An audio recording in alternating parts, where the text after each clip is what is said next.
पूछा कि इस बजट को लेकर, तो उन्होंने, प्रधानमंत्री ने जैसा कहा जनता जनार्दन का बजट, उन्होंने भी इसी बात पर जोर दिया कि जनता जनार्दन का बजट है। सुबह से टैक्स को लेकर बात हो रही है, ये भी कहा कि भाई इसमें सरकार के पास जो इनकम होती थी टैक्स से, उसमें तो कटौती, एक तरह से सरकार इसमें कुछ दे रही है, सरकार कुछ जो है त्याग कर रही है। तो उन्होंने कहा कि प्रधानमंत्री जी ने कहा था कि जनता के पास जो है उनके हाथ में पैसा दाना चाहिए। हालांकि सुबह से टैक्स की बात हो रही है, लेकिन इस बजट में कुछ और बहुत इंपॉर्टेंट चीज़ें भी उठी, उस बारे में भी हम ज़रूर बात करेंगे। जैसे डाक विभाग को देश के विकास का इंजन कैसे बनाया जा सकता है, देश के विकास में कैसे डाक विभाग एक अहम भूमिका निभा सकता है, उस पर भी चर्चा हुई। बात यह भी हुई कि न्यूक्लियर एनर्जी मिशन 20,000 करोड़ का, जिसमें छोटे छोटे न्यूक्लियर जो स्मॉल मीडियम जो रिएक्टर्स हैं, छोटे छोटे, क्योंकि अगर आपको विकसित देश बनना है तो एनर्जी आपको चाहिए, एनर्जी यानी ऊर्जा चाहिए। ऊर्जा के क्षेत्र में कैसे ये स्कीम जो 20,000 करोड़ की है, इसका क्या इंपॉर्टेंस है, इन सब पर चर्चा हुई है। हमारे मेहमान हमारे साथ जुड़े हुए हैं, हम इन सब पर विस्तार से और भी चर्चा करेंगे। वित्त मंत्री के इस भाषण को डिकोड करने की भी कोशिश करेंगे, लेकिन इस छोटे से ब्रेक के बाद।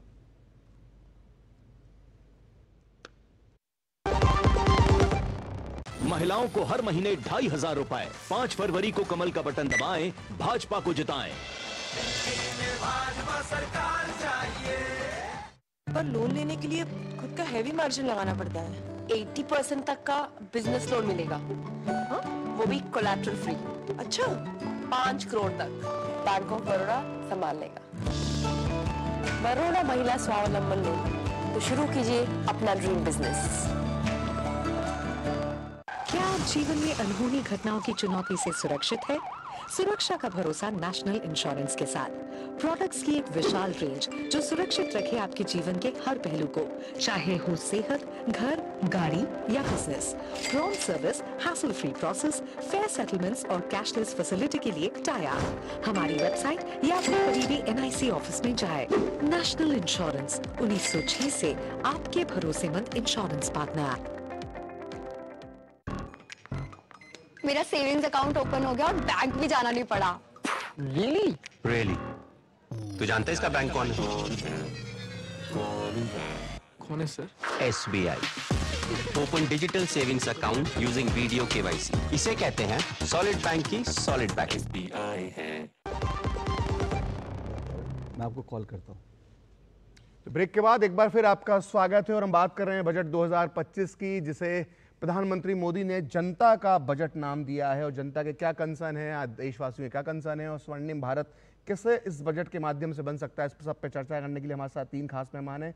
नीलेश जी, मैं आपसे पूछना चाहूँगा कि जो भी पूरे दुनिया का जो कंसर्न है वो एनर्जी को लेकर बहुत ज़्यादा कंसर्न है कि अब हम लगातार ग्रीन एनर्जी या अन्य तरह की एनर्जीज की बात करते हैं। इस बजट में एनर्जी सेक्टर के लिए क्या नज़र आता है? एक बहुत ही अहम मामला है, बिकॉज एनर्जी ट्रांजिशन की हम बात कर रहे हैं। ऑलरेडी इंडिया एक लीडर है when it comes to renewable energy, but मेरा मानना है जो आज अनाउंसमेंट हुआ है खासकर स्मॉल न्यूक्लियर रिएक्टर को लेके और जो एलोकेशन किया गया है वो मैन्युफैक्चरिंग सेक्टर के लिए बहुत ही इम्पॉर्टेंट होगा। बिकॉज हम देखते हैं चाहे आप ग्रीन स्टील ले लीजिए, डेटा सेंटर ले लीजिए, यूरोप या जहाँ पर बड़े मार्केट्स हैं US, वहाँ पर एक ग्रीन को लेके, ग्रीन एनर्जी को लेके, मैन्युफैक्चरिंग प्रोसेस को लेके इम्पॉर्टेंट है। एंड ये अनाउंसमेंट विल अलाउ हमारी इंडस्ट्री खासकर MSME को to be competitive from an export perspective. हमने ऑलरेडी बात करी है mission for manufacturing. I think एक लॉजिस्टिक्स कॉस्ट एक कॉम्पिटिटिवनेस के लिए बहुत ही इम्पॉर्टेंट अहम मामला होता है, जहाँ पर PM गति शक्ति के बारे में बहुत बोला गया है। आई थिंक ये अनाउंसमेंट आज जो इंडिया पोस्ट को लेके बोला गया है, खासकर लॉजिस्टिक्स कंपनी बनेगी, एक बहुत इम्पॉर्टेंट कंपनी है। आज भी इंडिया पोस्ट का कवरेज जो हम बोलते हैं pin code coverage is the largest in the country. And एक तरीके से वो हम प्रोफेशनल सेटअप में उसको इम्प्लीमेंट कर पाएंगे, उसका बहुत फ़ायदा होगा खासकर स्मॉल एंड मीडियम एंटरप्राइज में। एक और मैं बात बोलना चाहता हूँ, उसको दर्शकों आम भाषा में अगर आप बताएंगे, क्योंकि ये डाक व्यवस्था में जो परिवर्तन ला रही है सरकार, इसमें सुधार की कोशिश कर रही है, पुनर्जीवित करने की बात कर रही है, ये कैसे होगा और उसका क्या लाभ होगा? थोड़ा लेमैन को देखिए, हमारे आर्टिसंस हैं, सोचिए वो जगदलपुर में रह रहे हैं आर्टिसंस, एक बहुत अच्छी सब उनके पास प्रोड्यूस कर सकते हैं। बायर हमारा US में बैठा हुआ है, उसको कौन पहुंचाएगा उनका सामान टू द US? एक इंडिया पोस्ट एक एक ही ऑर्गेनाइजेशन है जिसका नेटवर्क इतना वाइड है कि वो प्रोवाइड कर सकता है एट रीजनेबल कॉस्ट। ये एक फ़र्क पड़ेगा। That's what I wanted to say. मैं एक और बात बोलना चाहता था आपको, बहुत इंपॉर्टेंट होगा। एक और चीज़ हमारे मैनेजमेंट में हम लोग बोलते हैं वर्ड्स मैटर। आज FM ने बोला कि इन्वेस्टर और टैक्स पेयर के लिए हम आपको पहले ट्रस्ट करेंगे, फिर अगर रिक्वायरमेंट हुई तो स्क्रूटनाइज करेगी। I think first scrutinize later. I think उसका एक इम्पैक्ट ऑन सेंटिमेंट, जैसे महेश्वरी जी ने कहा था, एक सेंटिमेंट पे बहुत फ़र्क पड़ेगा। एंड मेरा मानना है गिवन हम सब लार्ज कंट्रीज में फास्टेस्ट ग्रोइंग इकोनॉमी है, उसका impact on FDI and other things भी देखने को मिलेगा।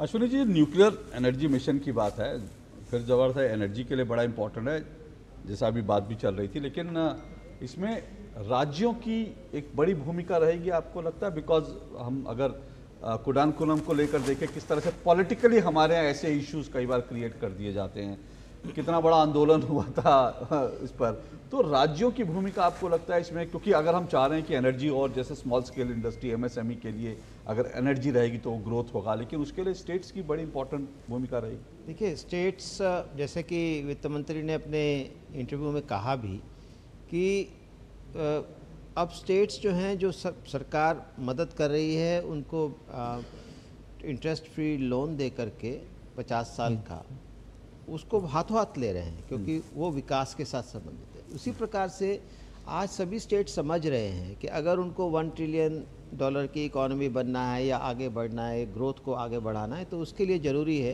कि वो उनके पास एनर्जी के सोर्सेस प्रॉपर हों।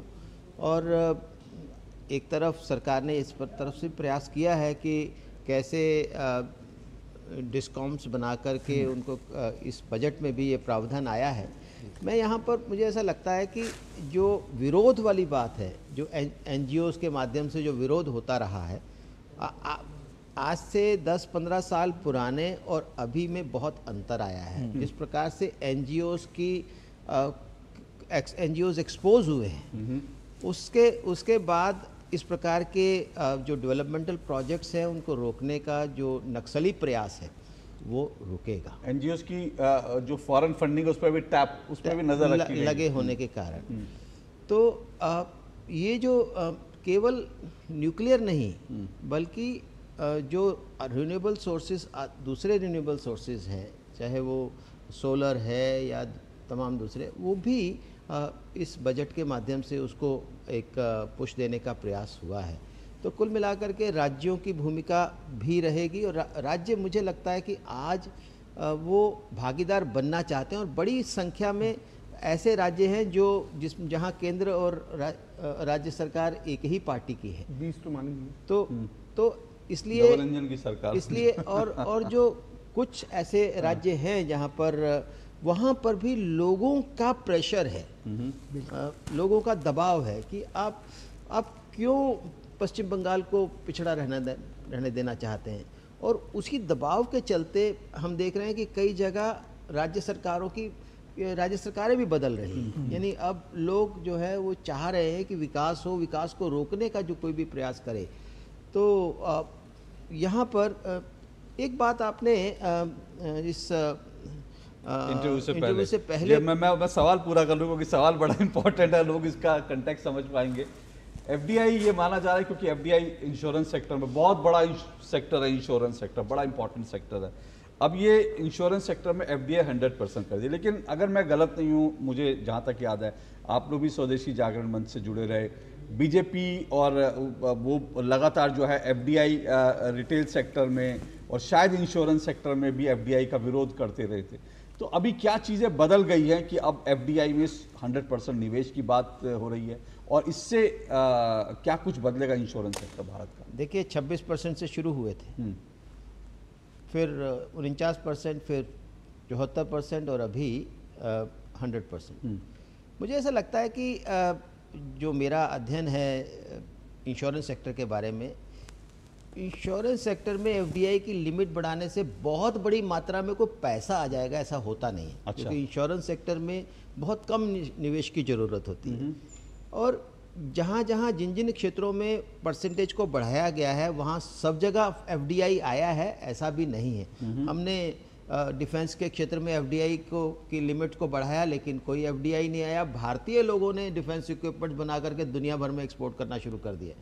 तो ये जो बदलाव है, मैं यहाँ पर एक रेखांकित करना चाहता हूँ कि पिछले 4-5 सालों से जब से ये आत्मनिर्भर भारत की योजना शुरू हुई है, तब से निजी निवेश में एक बड़ा उछाल आया है और वो बहुत बड़ी बड़ी अनाउंसमेंट्स हो रही हैं। और ख़ास तौर पर प्रोडक्शन लिंक्ड इंसेंटिव स्कीम्स के माध्यम से हर क्षेत्र में, चाहे वो इलेक्ट्रॉनिक्स का क्षेत्र है, टेलीकॉम का क्षेत्र है, सोलर का क्षेत्र है, सेमीकंडक्टर्स का क्षेत्र है, ऐसे सभी क्षेत्रों में बड़ा निवेश आया है। तो इसलिए इस बार के बजट में मैं जो अपेक्षा कर रहा हूँ वो एफडीआई के कारण निवेश बढ़ेगा, इसकी अपेक्षा नहीं कर रहा हूँ। लेकिन जिस प्रकार से मैन्युफैक्चरिंग मिशन लाया गया है एमएसएमई सेक्टर के लिए, जिस प्रकार से क्लीन टेक्नोलॉजी में मैन्युफैक्चरिंग को बढ़ावा देने की बात आ रही है, जिस तरह से ईवी और सोलर और तमाम ऐसे जो उनके इक्विपमेंट्स बनाने की बात आ रही है, जिस प्रकार से क्रिटिकल रॉ मटेरियल को हम टैरिफ फ्री कर रहे हैं ताकि देश में उन चीज़ों की मैन्युफैक्चरिंग बढ़ सके। इंश्योरेंस सेक्टर में 100% एफडीआई क्यों जरूरत, क्योंकि इसकी आवश्यकता और क्या फर्क पड़ेगा इससे, मैं बताता हूँ। वह ऐसे बार बार सरकार की तरफ से ये भी कहा जाता है कि हम एक अंतर्राष्ट्रीय निवेशकों के लिए एक संदेश देना चाहते हैं कि we are open for FDI. So ये भी एक रहता है, लेकिन वो संदेश जो है, मैं एक वो बात और देख रहा हूँ, ये बड़ा लिटमस टेस्ट होने वाला है इस बजट में कि हमने फॉरेन पोर्टफोलियो इन्वेस्टर्स कितना पैसा बाहर लेकर के चले गए, लेकिन इस बजट में हमने अपनी मजबूती दिखाई और एफपीआईज को कोई बेनिफिट नहीं दिया, बल्कि एक 10% से 12.5% हमने कैपिटल गेन टैक्स को बढ़ाया ही है। और उसके बावजूद भी आज रेड से शुरू होकर के ग्रीन पर शेयर मार्केट बंद हुई है। इसका मतलब ये है कि सरकार को अपनी मजबूती को बनाए रखना होगा।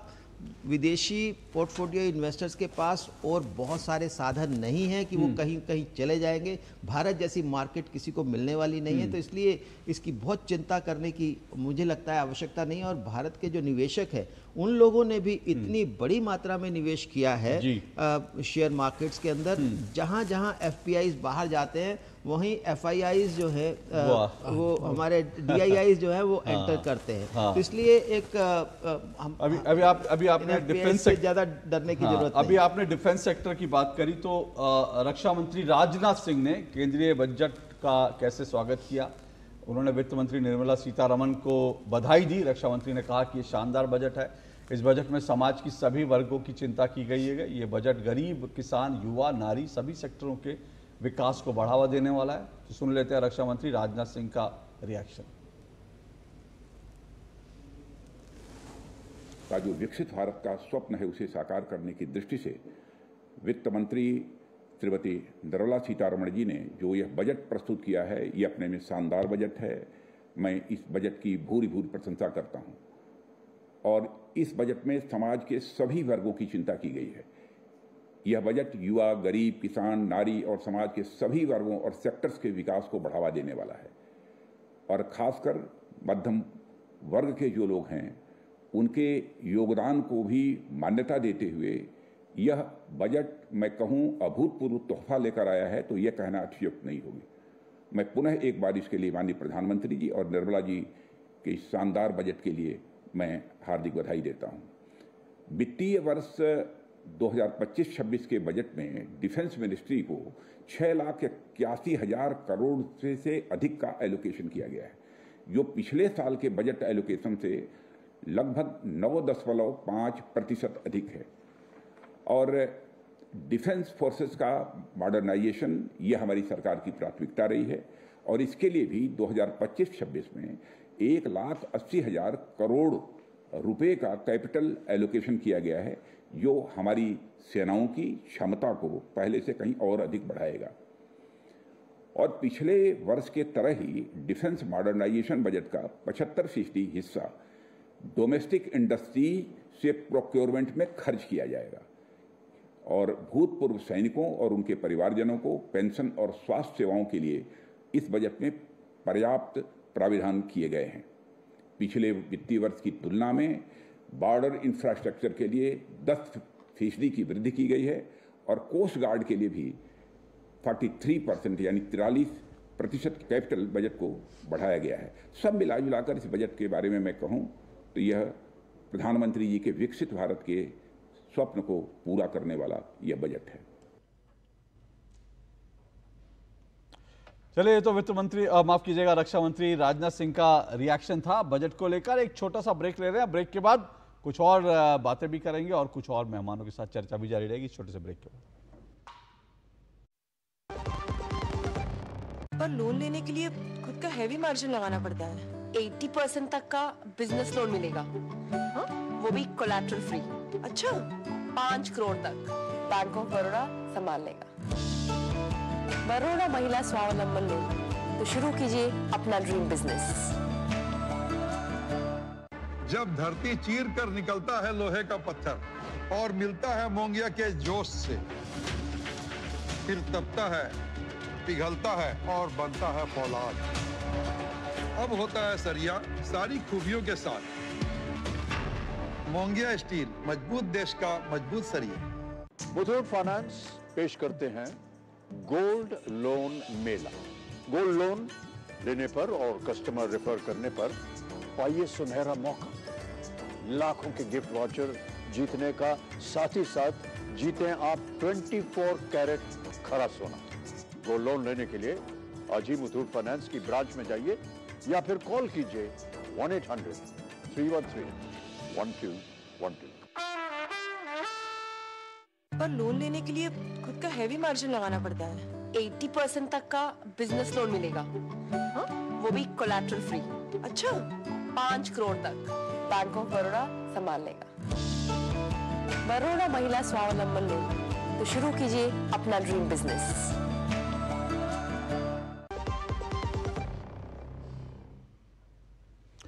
ब्रेक के बाद आपका एक बार फिर स्वागत है। बजट 2025 के तमाम जो है हम उसको डिकोड करने की कोशिश कर रहे हैं। इस बजट में क्या है, कैसे ये ग्रोथ का बजट है, कैसे ये आत्मनिर्भर भारत और विकसित भारत के जो लक्ष्य हैं उनको हासिल कर पाएगा, इन सब पे चर्चा कर रहे हैं। और अब से कुछ देर पहले वित्त मंत्री निर्मला सीतारमण, हमारे दोनों सहयोगियों के साथ एक्सक्लूसिव डीडी न्यूज़ के साथ उनकी बातचीत हुई थी।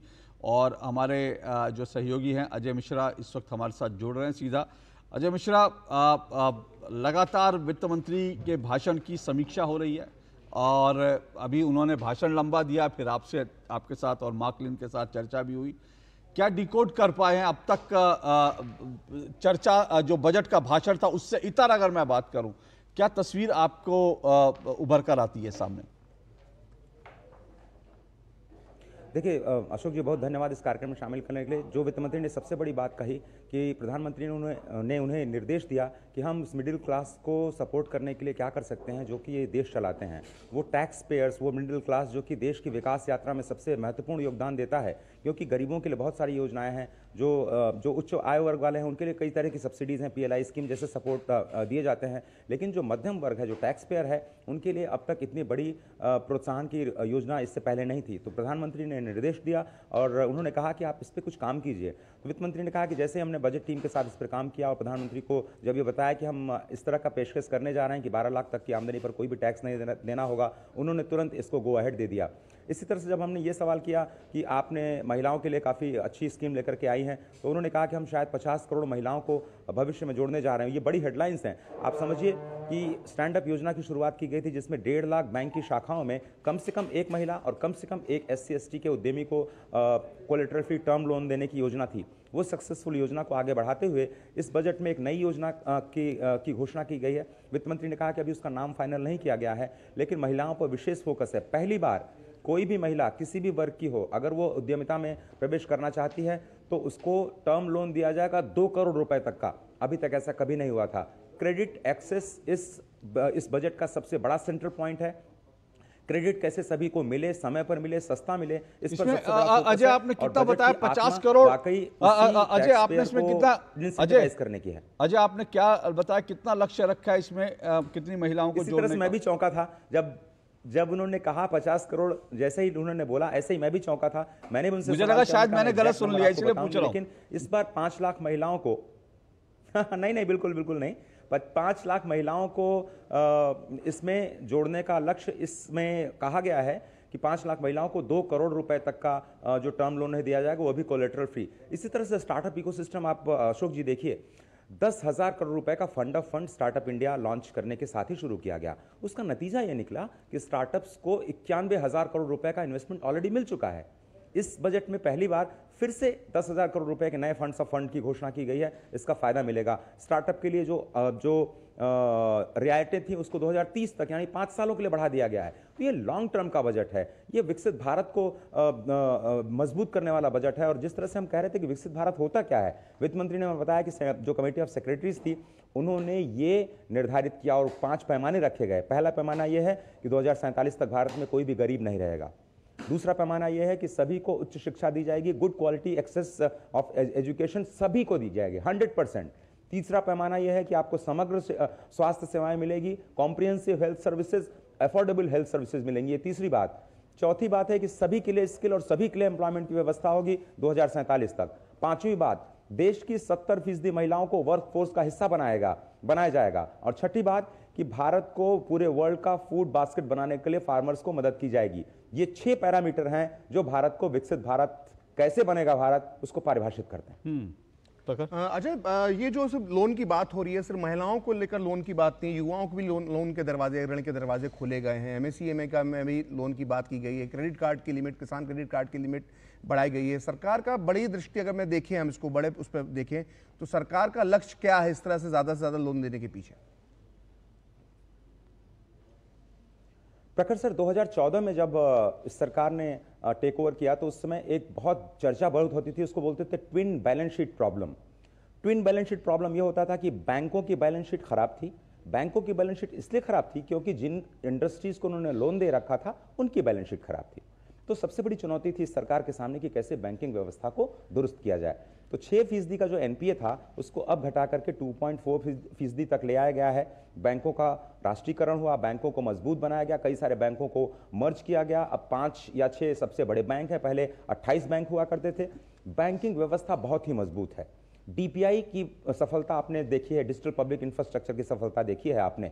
और जिस महालक्ष्मी को नमन करते हुए प्रधानमंत्री ने बजट सत्र की शुरुआत की, स्पष्ट तौर पर यह लग गया था कि फाइनेंशियल सेक्टर के लिए बहुत बड़ा कुछ होने वाला है। और वहीं से क्यों लेते हुए मुझे लगता है आज वित्त मंत्री ने सबसे पहले बीमा में 74% की FDI की सीमा को बढ़ा करके 100% किया और बैंकिंग सेक्टर में सभी को जोड़ा, महिलाओं को जोड़ा, युवाओं को जोड़ा, स्टार्टअप्स को जोड़ा, MSMEs को जोड़ा, कोलेटरल फ्री लोन देने की व्यवस्था की और सारी गारंटी सरकार ने ली। तो आपने बिल्कुल सही कहा। अब सबसे बड़ी बात यह आती है कि महंगाई को काबू में कैसे रखा जाता है, ब्याज दरों को कैसे कम किया जाता है, क्योंकि 11 बार से लगातार ब्याज दरों में कोई परिवर्तन नहीं किया गया है। तो अब अगली जो उड़ान है वो लो इंटरेस्ट रेट की होगी। अगर भारत इंटरेस्ट रेट लो कर पाया जिस तरह से विकसित देशों में होता है, 2%, 3% या 1% पे जो लोन मिलता है, अगर वो भारत करने में सफल रहा तो भारत को विकसित बनने से कोई रोक नहीं सकता। उसकी शुरुआत, उसकी नींव इस बजट में क्रेडिट ऑफ टेक के जरिए की जा चुकी है। प्रखर जी, बिल्कुल सही आपने सवाल किया। ठीक, चलिए, बहुत बहुत शुक्रिया अजय। ये नींव पड़ेगी एक बड़ी, और बहुत सारे लोग ये कह रहे हैं कि पिछले 20 सालों में, 2 दशक में जो है अब तक का सबसे क्रांतिकारी बजट है, ऐसा कुछ लोग कह रहे हैं। अब देखते हैं कि इस पर किस तरह से अर्थव्यवस्था आगे पटरी पर दौड़ती है। बहुत बहुत शुक्रिया अजय आपका हमारे साथ जुड़ने के लिए। तो हमारे सहयोगी अजय मिश्रा हमारे साथ जुड़े थे, और अब वक्त एक हमारे साथ कुछ और मेहमान जो है बहुत जल्द जुड़ने जा रहे हैं, क्योंकि हम इस पूरे बजट को डिकोड करने जा रहे हैं कर रहे हैं लगातार। लेकिन एक छोटा सा ब्रेक ले लेते हैं। ब्रेक के बाद हमारे साथ कुछ और नए मेहमान होंगे और उनसे उनके सेक्टर से जुड़ी बड़ी बातें जानेंगे बजट में क्या है। इस ब्रेक के बाद पर लोन लेने के लिए खुद का हैवी मार्जिन लगाना पड़ता है। 80% तक का बिजनेस लोन मिलेगा, वो भी कोलैटरल फ्री। अच्छा, 5 करोड़ तक बैंक ऑफ बड़ौदा संभाल लेगा। लेकिन बिजनेस शुरू हो गया तो इन दोनों कौन संभालेगा? मम्मी, तुम बिजनेस संभालो, रोहन को मैं संभाल लूंगी। बड़ौदा महिला स्वावलंबन लोन, तो शुरू कीजिए अपना ड्रीम बिजनेस। क्या आप जीवन में अनहोनी घटनाओं की चुनौती से सुरक्षित है? सुरक्षा का भरोसा नेशनल इंश्योरेंस के साथ। प्रोडक्ट्स की एक विशाल रेंज जो सुरक्षित रखे आपके जीवन के हर पहलू को, चाहे हो सेहत, घर, गाड़ी या business. Prompt service, hassle free process, fair settlements और कैशलेस फैसिलिटी के लिए टाई अप। हमारी वेबसाइट या अपने करीबी NIC ऑफिस में जाए। नेशनल इंश्योरेंस 1906 से आपके भरोसेमंद इंश्योरेंस पार्टनर। जब धरती चीर कर निकलता है लोहे का पत्थर और मिलता है मोंगिया के जोश से, फिर तपता है, पिघलता है और बनता है फौलाद। अब होता है सरिया सारी खूबियों के साथ। मोंगिया स्टील, मजबूत देश का मजबूत सरिया। पर लोन लेने के लिए खुद का हैवी मार्जिन लगाना पड़ता है। 80% तक का बिजनेस लोन मिलेगा, हाँ? वो भी कोलैटरल फ्री। अच्छा, 5 करोड़ तक बैंक ऑफ बड़ौदा संभाल लेगा। बड़ौदा महिला स्वावलंबन लोन, तो शुरू कीजिए अपना ड्रीम बिजनेस।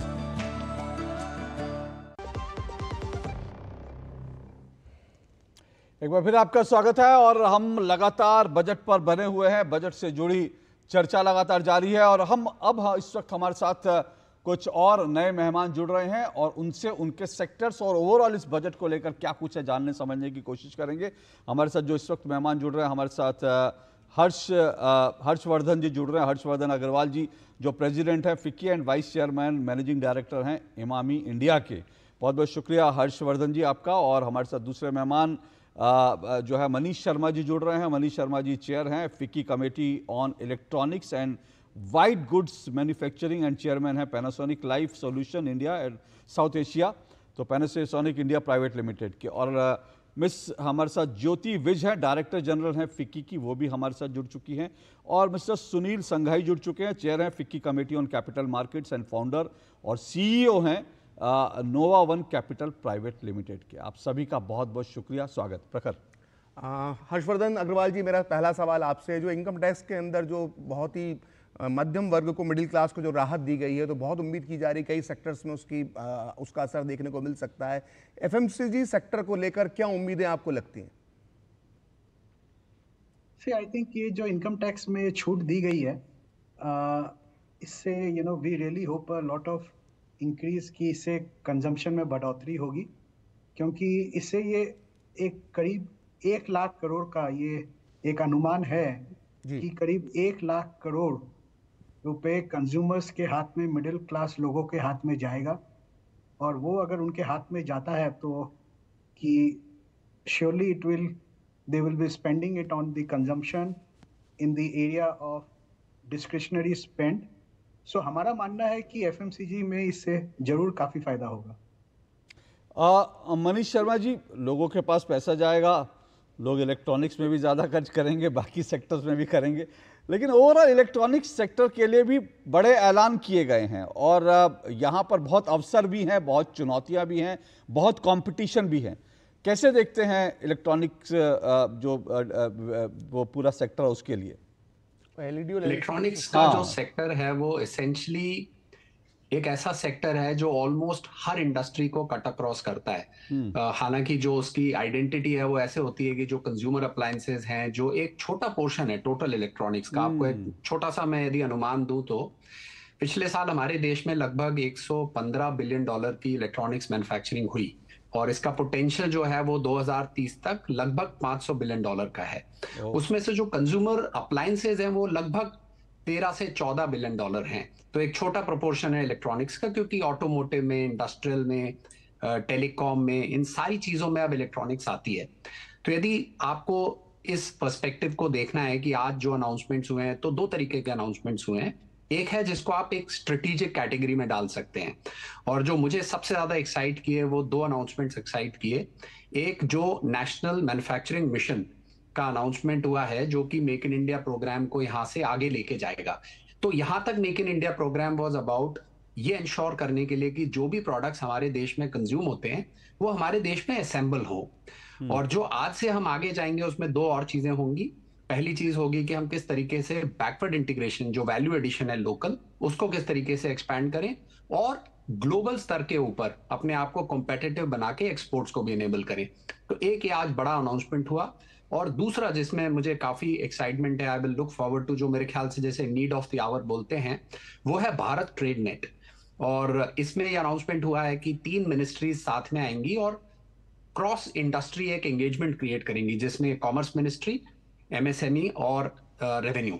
तो आप इमेजिन कर सकते हैं कि एक ऐसी सिचुएशन जिसमें प्रोडक्ट्स बहुत सारी इंडस्ट्रीज और बहुत सारी मिनिस्ट्रीज को कट अक्रॉस करते हैं, और वहां पर यदि इस तरीके का अनाउंसमेंट होता है कि सब लोग मिलके आगे की रणनीति बनाएंगे और उससे रिलेटेड जो भी पॉलिसी इंटरवेंशंस हैं उनको देखेंगे, तो ये एक काफी बड़ा स्ट्रेटेजिक इंटरवेंशन है और मुझे ऐसा लगता है कि एक माइलस्टोन का रोल प्ले करेगा आने वाले टाइम के अंदर।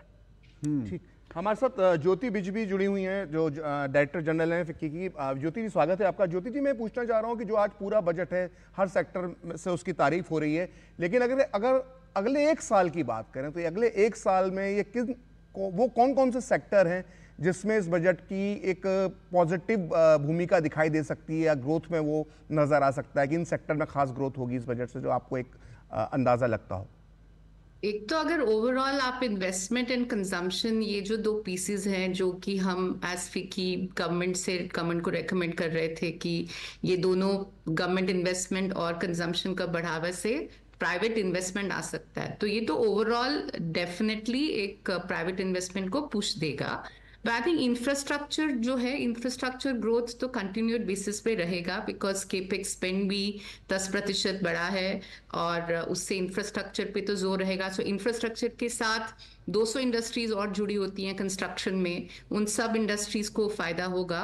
रियल एस्टेट में भी इसका फायदा होगा, बिकॉज रियल एस्टेट में भी काफी जो है कंजम्पशन से जो है इम्प्रूवमेंट आएगा। प्लस एफएमसीजी सेक्टर, अभी आपने हमारे अध्यक्ष जो हैं हर्ष जी से बात किया, तो ऐसे कितने सेक्टर्स हैं, जैसे ऑटोमोबाइल सेक्टर है, जहां जहां डिस्क्रिशनरी स्पेंड है वो सेक्टर्स में काफी जोर रहेगा। प्लस अगर आप ओवरऑल नेचुरल जो मैन्युफैक्चरिंग मिशन की बात की मनीष जी ने, उसमें आपने देखा कि टॉय सेक्टर के लिए, लेदर के लिए, जितने भी एम्प्लॉयमेंट जनरेटिंग सेक्टर्स हैं उस पर बहुत फोकस आया है। प्रोसेसिंग पे आएगा, बिकॉज एग्रीकल्चर में प्राइवेट पार्टिसिपेशन की बात करी गई है, रिडक्शन ऑफ वेस्टेज की बात है, किस तरह से प्राइवेट सेक्टर उसके अंदर आ सकता है। तो एग्री बिजनेस में डेफिनेटली इसका काफी फायदा होगा।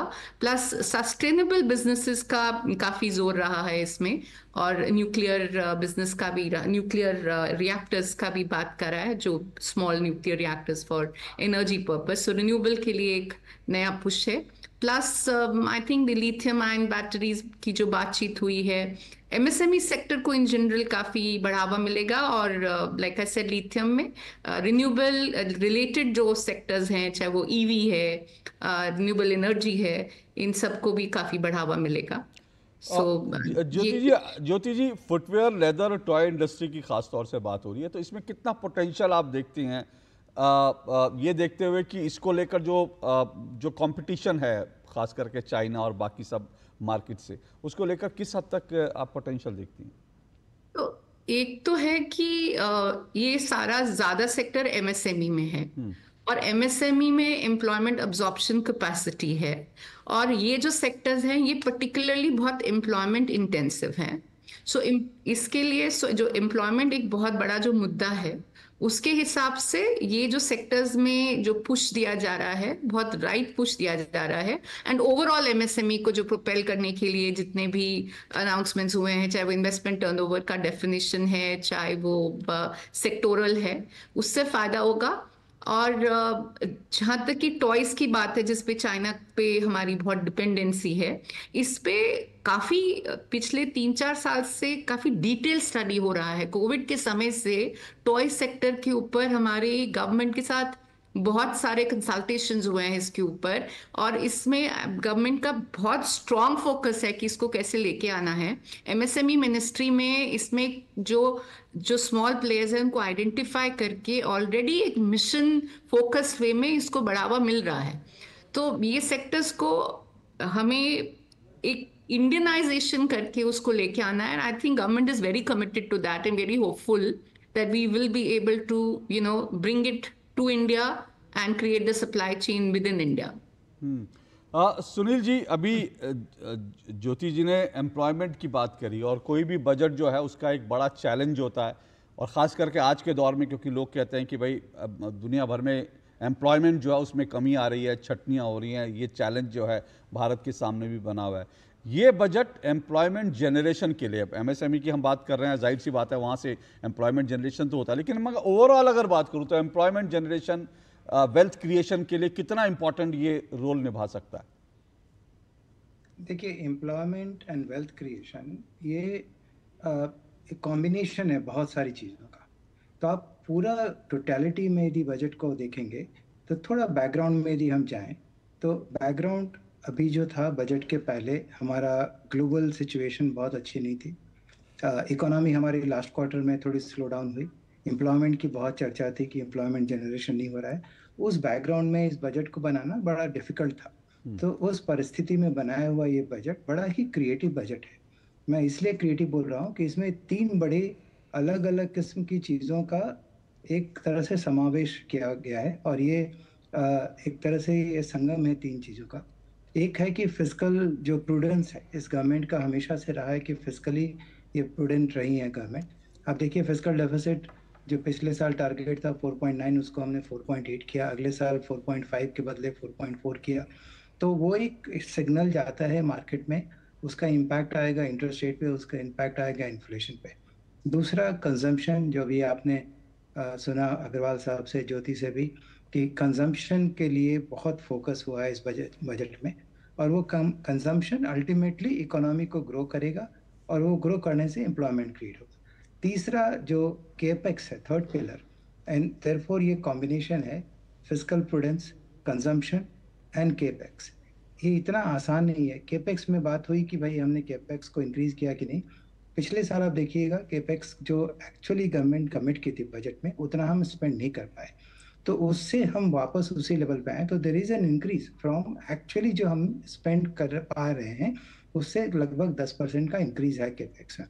थोड़ा सा हम और पीछे भी जाएंगे तो हमारा केपेक्स लगभग बिलो 2% ऑफ जीडीपी हुआ करता था। 1.7% ऑफ जीडीपी 5 साल पहले था, वो अभी बढ़ के 3.1% of GDP, almost 2-3 lakh crore से केपेक्स हम 11 लाख करोड़ पे आ गए। तो हमारी क्षमता भी होनी चाहिए उतनी स्पेंड करने की। तो ये जो ट्रायंगल कॉम्बिनेशन हमने बनाया है वो बड़ा ही यूनिक है और बड़ा क्रिएटिव है। इसकी वजह से एम्प्लॉयमेंट क्रिएशन और वेल्थ क्रिएशन दोनों ही होगा। हर्षवर्धन जी, मैं जानना चाहूँगा कि जिस तरह से अभी, क्योंकि बजट आज का जो था मिडिल क्लास के लिए बहुत अच्छा माना जा रहा है, और मिडिल क्लास के लिए एक अच्छी खबर और है कि जो 8वां वेतन आयोग जो है, 8th पे कमीशन, वो भी जल्दी आने वाला है। तो ऐसे में जो अगले 1-2 साल हैं वो मार्केट के लिए आप किस तरह से देखते हैं उसे? देखिए, बिजनेस में बढ़ोतरी होगी, बिजनेस का ग्रोथ होगा तो मार्केट के लिए अच्छा ही रहना चाहिए। I think we need to but focus on the growth and the industry and rather than focus on the market. See, from the industry perspective, I think government has taken lot of steps. एक पूरा inclusive budget उन्होंने बनाया है आज के दिन, ना कि खाली कंज्यूमर्स के हाथ में कैसे कंजम्पशन के लिए पैसा रखे, बट उसके अलावा रूरल एग्रीकल्चर, वहाँ पर भी उन्होंने काफ़ी चीज़ें अनाउंस की है कि कैसे फार्मर्स, उनका इनकम बढ़े, कैसे वहाँ पर उनकी एफिशिएंसी बढ़े, कैसे वुमेन को उनको भी एम्प्लॉयमेंट मिले। तो overall it's a very inclusive budget, and from that perspective I think it covers all part of the society, which is very good.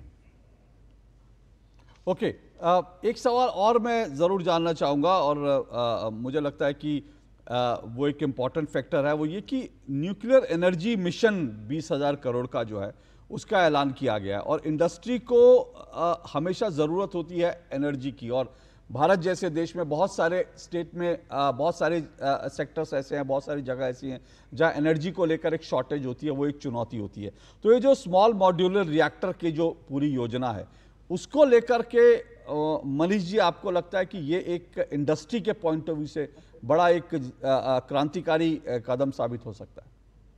बिल्कुल हो सकता है। यदि आप देखेंगे तो पिछले 10 से 11 साल में देश का जो एक बड़ा फोकस गया, और उसमें हम लोग जो ओरिजिनल प्लान था उस पे लगातार उसी पे चल रहे हैं, जो कि रिन्यूएबल कैपेसिटी को कैसे बढ़ाया जाए।